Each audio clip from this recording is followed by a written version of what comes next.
Welcome back to the Society for the Environment YouTube channel. As part of CEnv, today I'm delighted to be interviewing the Chief Executive of the Society for the Environment and my boss, Emma Wilcox. For those who are unaware, CEnv is running throughout August 2020, encouraging Chartered Environmentalists to talk about who they are, what they do and why they do it. To add to this, we're digging even deeper to provide you with more insight into the CEnv registration. You can find out more by going or by searching for the hashtag #CEnv on Twitter, LinkedIn or YouTube, or head to socenv.org.uk/IamCEnv. So, welcome Emma. Hi Phil. Thank you very much for joining me today. That's good, fine. We're going to go into some questions based on the Chartered Environmentalist Registration, and just to find out a little bit more about what it is, and to give everyone else a bit more of an insight into how it all works, basically, and what's the reason behind it. Sure, sounds great. So we'll kick things off. In a few words, what is the Chartered Environmentalist or CEnv registration? So CEnv registration is it demonstrates environmental professionals working at a chartered level. The C kind of designates it's a charter. So that's the same way as chartered engineers or chartered accountants. The interesting thing about chartered environmentalists is a cross-profession registration. So you could be an engineer who's working in sustainable design. You could be an environmental manager, an ecologist, working forestry, architect. It's something that's applied across all those different professions. And we currently offer that via 24 different licensed bodies. Okay, so you can get chartered environmentalists for a number of different disciplines and different areas. You can, yeah, you can. Okay, and we're probably going to come to that a bit more in a few more minutes. So why do you think organisations, large and small, why do you think they would value the concept of chartership so much? I think the first thing and the most important thing, I think, is when you get a chartered environmentalist, same as any other charter, it's demonstrating that you're a certain level of competence, that you've built up knowledge and experience over a number of years. But the really important thing is that your peers judge you to be at that level. So it's not about what I think or what your employer thinks, it's what other chartered environmentalists think. So it gives it real credibility in terms of demonstrating across a really wide group of people that they believe that you've made that level of competence. And that external reference, I think, is really, really important. It shows that you're very committed. There is a process to go through, and obviously you're demonstrating a whole portfolio of work over a number of years. So that real commitment to your profession and your professionalism is really evident in our chartered environmentalists. You sign a code of conduct, so it doesn't just say I'm capable, but you actually sign up to a way that you're going to work, and people can be really assured because you've made that commitment. So if, for example, you're working for a consultancy, you're able to demonstrate to your employer, and your employer to demonstrate to their clients the credibility and the competence of their workforce.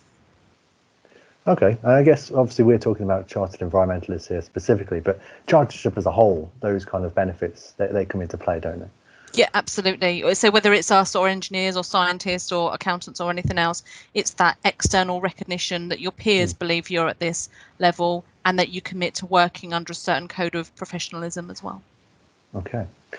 So thinking about the Chartered Environmentalist Registration specifically now, how does having CEnv members of staff within teams help an organisation? I think that's a really great question. I mean, it really demonstrates as an employer your commitment to the environment. We hear lots of people making commitments, but this demonstrates that you've got people in your organisation who really understand the complex issues and are able to kind of come up with solutions to actually do something about that. Our chartered environmentalists take a real leadership and strategic approach. So again, that's really great to have inside your organisation. I think it's also really important as well is that our chartered environmentalists tend to have a real breadth of contacts as well. As I said, this is cross-profession, so they can reach out to other colleagues in other professions as well. So as an employer, you're using that benefit of that really wide professional knowledge. And it also shows that they're up to date. So a degree or all that background knowledge is a good start, but having a Chartered Environmentalist registration and maintaining that shows that your employees are up to date, they're maintaining their knowledge, they're maintaining their registration, and they're keeping aware of all the changes going on around them. Okay, so quite a few benefits there, really, and yeah, absolutely. It certainly shows that people are up to date with their knowledge, which is a massive part of it, I guess. It is, yeah. Okay, so let's go bigger picture here. Looking forward 10 years, let's say, where would you like to see CEnv registration by then, or the concept of CEnv? Well, I mean, overall, my wish is always that decisions are made by people who are competent to do so, whether they're ultimately making the decision or offering advice. So environmental decisions should be made by someone competent to do so, and CEnv is a great kind of marker of that. But I also think it's important that we don't forget about our other registration as well. So our technician registration, people who are working in as a technician in the environmental professional registration is just as important to them. And in a few months' time, we'll be coming up with our new practitioner registration, again, just as important for that community. So in 10 years' time, I really want to see people making those decisions are competent to do so at whatever level that may be. And then looking to the more leadership position as well, I would love us to get to a position where a CEnv is on every board or is influencing every board. So boards are really taking account of the environment in the decisions that they make. Okay, interesting. Yeah, we're really looking forward to the new practitioner level registration coming out later this year. Yeah. Firstly, a stepping stone towards Chartership, which would be fantastic, but a goal in its own right as well. So definitely, both those communities, whether you you're working your way towards Chartership or you are a brilliant practitioner, absolutely, it's just right for you. So yeah, watch this space. Something for everyone to look out for there. Excellent. So in order to become a Chartered Environmentalist and to continue as a Chartered Environmentalist year on year, you must complete CPD, which we mentioned briefly earlier. Yeah. What is CPD and why is it important? So CPD, continued professional development, it's a way of demonstrating that you're staying up to date, that your knowledge is staying current.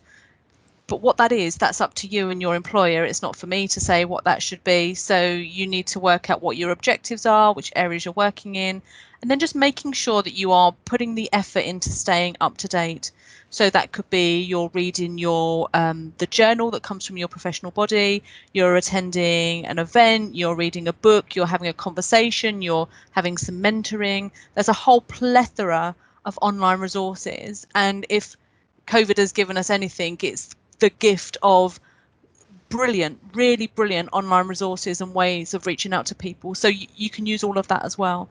But it's a way of you demonstrating that whether it's in depth in your specific subject or more broadly across the whole environmental profession, that you are keeping current with all the changes that are going on.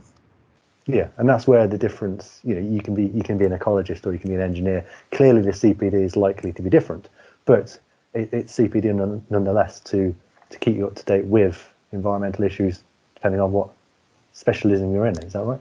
Absolutely, and that's why it's down to kind of you as an individual and your employer, and work with your professional body as well. They're a great source of support and guidance, and offer loads of really great resources as well. But it is exactly that. It's about keeping current and keeping up to date and really looking around and seeing what else is going on and what else might I need to understand. So if I'm an engineer, do I need to understand more about ecology? Or if I'm an ecologist, do I need to understand more about architecture and what's going on in the built environment and all of those different cross-professional issues as well. And that joined up thinking is really quite a feature of Chartered Environmentalists, really. Yeah, absolutely. And I think that's one of the unique things and one of the really powerful things about Chartered Environmentalists is that cross-profession and giving professionals a common language to have a conversation around as well, which is really important. Okay. Again, we've mentioned this a couple of times. CEnv registration is available to members of professional bodies that span a range of sectors, like you say, 24 professional bodies. Why do you think it's important that they come from these different areas? So first of all, the environment is multifaceted. So whether we're talking about air, water, climate, use of materials, resource management, and all, a whole range of things as well. It's a big topic. So that's one reason. Yeah, absolutely.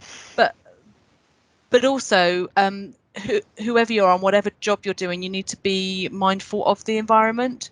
So if you're building houses, you need to think about sustainability of that. If you're building cars, you need to think about the sustainability of that. If you're working in forestry and forest management, you need to be mindful of the sustainability of that as well. So it's really important that environment is applicable across every profession. Of course, we have some real specialists in terms of ecologists and environmental managers and others, but CEnv is written in a way that it is applicable across all of those professions for that very reason. It is relevant to all of us, and it's critical that we all take note of it as well. Okay, good. I'm going to go for a couple of quick fire questions here. Okay. What is your number one benefit of CEnv registration for an individual? Definitely the external credibility, so that recognition by your peers that you've achieved that level of registration and that you're maintaining it against that code of conduct as well. Okay. What is your number one top tip for those thinking of applying for CEnv registration? Reach out and ask for help and guidance. It's not a difficult process. It can seem a little overwhelming, but it really is not a difficult process. It's about you demonstrating what you've done. So reach out to professional bodies. There are so many, again, great resources out there. And again, at the moment, so many great online resources. So webinars, CEnv in a day, online events, mentoring support, just kind of reach out. Professional body, if you haven't got one of those, come to us and we can help you through that. So yeah, that would be my tip, to kind of put your hand up and someone will help you. And a quick plug, there are a few webinars on the Society for the Environment YouTube channel that might be useful.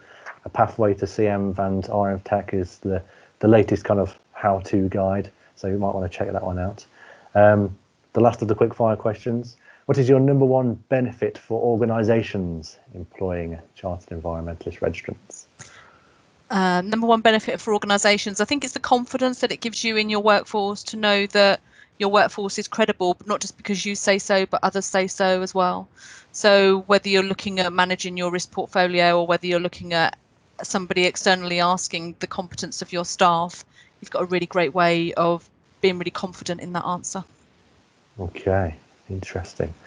Let's look even wider now. How can environmental professional registration, including CEnv and RM Tech and the upcoming practitioner level, how can they contribute to a cleaner, greener, more sustainable future? Well, firstly, got the right people making the right decisions. They're looking really broadly, probably taking a systems approach to it. So you've got the right people with the right knowledge. And again, as I said before, it's about those cross professions and cross sectors working together.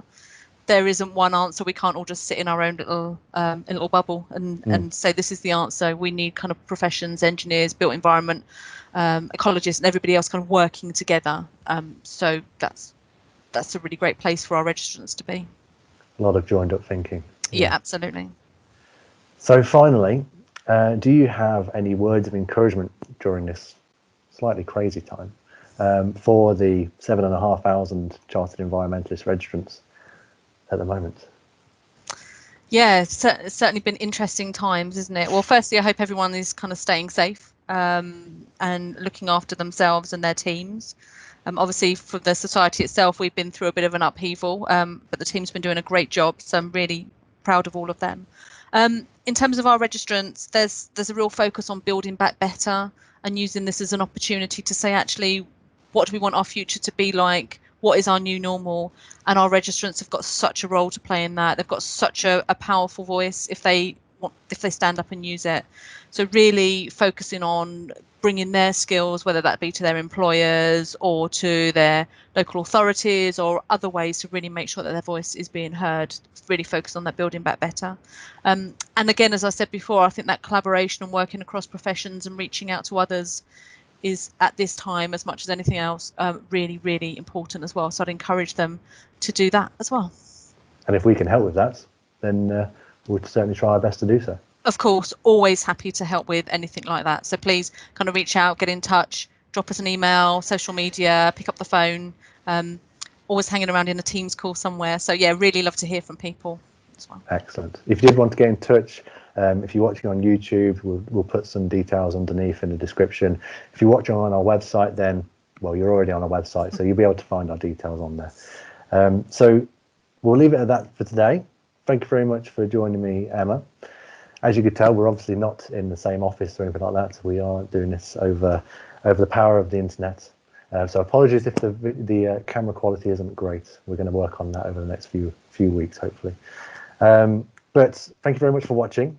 Again, if you're interested in finding more about the Chartered Environmentalist Registration, head to our website, socenv.org.uk.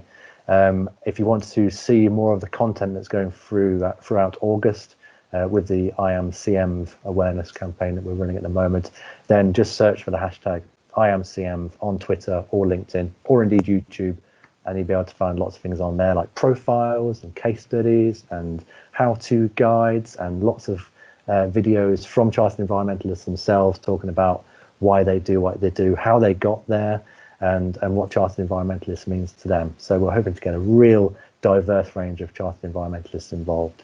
Now that's the most I've ever said Chartered Environmentalist in one video, but maybe next time I'll try and beat that. Anyway, thank you very much again, and we'll see you in the next video. Brilliant. Thanks, Phil. Thanks, everybody. Bye.